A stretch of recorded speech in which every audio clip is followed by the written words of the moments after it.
नमस्कार दोस्तों, UP triple SC video exam को ध्यान में रखते हुए आज हम आपके सामने लेकर आए हैं रीजनिंग के अंतर्गत असमान छांटना अलग छांटने वाले प्रश्नों से संबंधित वर्बल और नॉन वर्बल रीजनिंग से संबंधित जितने भी प्रश्न पूछे गए हुए सभी प्रश्न यहां पर सम्मिलित हैं। वीडियो के एग्जाम में जितने भी अलग छांटने वाले प्रश्न, शाब्दिक बुद्धि परीक्षण और अशाब्दिक बुद्धि परीक्षण चित्र वाले जितने भी प्रश्न हैं उनको भी शामिल किया गया। तो अब तक कैसे प्रश्न पूछे गए उन्हें आपको देखना जरूरी है ताकि उसी लेवल को ध्यान में रखते हुए आप अपनी तैयारी को आगे बढ़ा सके। तो देखिए, पहला प्रश्न है शाब्दिक बुद्धि परीक्षण का अलग छांटना। इसमें पूछा है कि कौन सा विषम है उसे पहचान करें कि गैंडा, शेर, बाघ, भेड़िया। अलग छांटने की कोशिश करिए और बताइए इनमें से कौन सा अलग है। देखिए, वीडियो को जो ही सामने आया करें क्योंकि प्रश्न अपेक्षाकृत अलग छांटने वाले आसान होते हैं, तो आप रोक दिया करिए। वीडियो को रोकने के बाद खुद से उत्तर दीजिए, उसके बाद वीडियो को आगे बढ़ाएंगे तभी आप इसका पूरा लाभ ले पाएंगे, क्योंकि मैं रुकूंगा तो झूठ मूठ का वीडियो लंबा हो जाएगा। तो यहां पर देखिए, शेर, बाघ और भेड़िया, ये तीनों के तीनों बहुत खूंखार जानवर हैं। शेर, बाघ और भेड़िया, और ये तीनों के तीनों क्या है?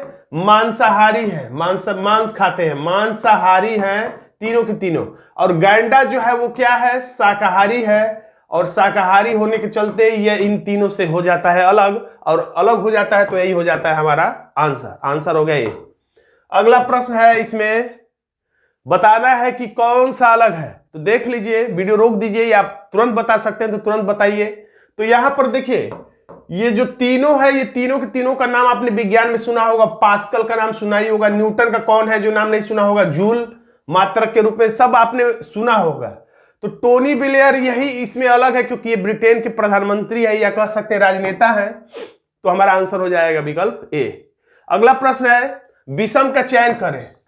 तो सबसे निगाह पे देखेंगे तो लगेगा सारी तो एक ही चीज है, लेकिन ध्यान से देखेंगे, विज्ञान के कसौटी पर कसेंगे तो आपको पता चलेगा कि लोहा हो, चाहे तांबा हो, चाहे एल्यूमिनियम है, ये सब क्या है?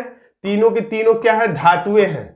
लेकिन इस्पात जो है मिश्र धातु है। इस्पात क्या है? मिश्र धातु है, इसीलिए हमारा आंसर हो जाता है सी, इस्पात।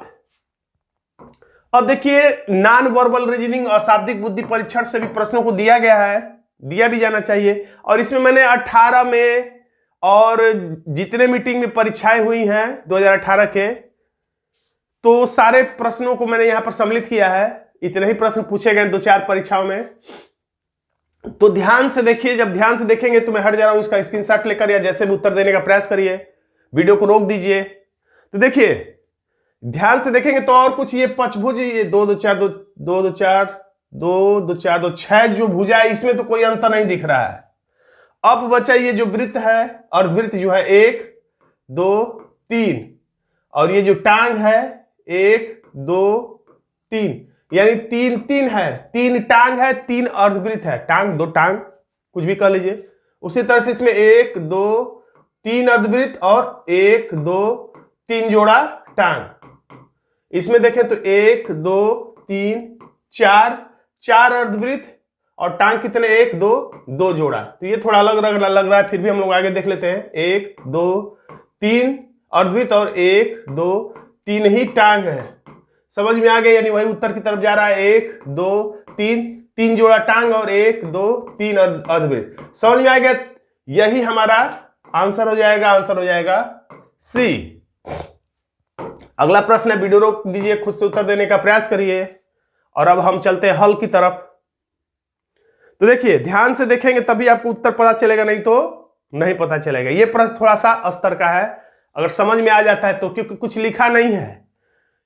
तो ये क्या है? जल और दर्पण प्रतिबिंब वाली बात है। यहाँ पे जल प्रतिबिंब है, ये जो बिंदु बिंदु बना है, यहीं से जल, यहीं से आधा चित्र होता है। यानी ये क्या है? ये जल है।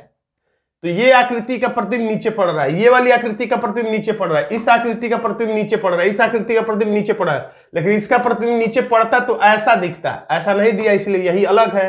यही हमारा आंसर है। अब इसमें देखिए और उत्तर देने का प्रयास करिए।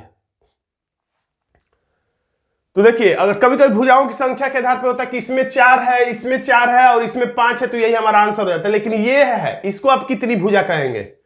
तो हम भुजाओं के आधार पर नहीं कर सकते, क्योंकि इसमें एक ही भुजा है।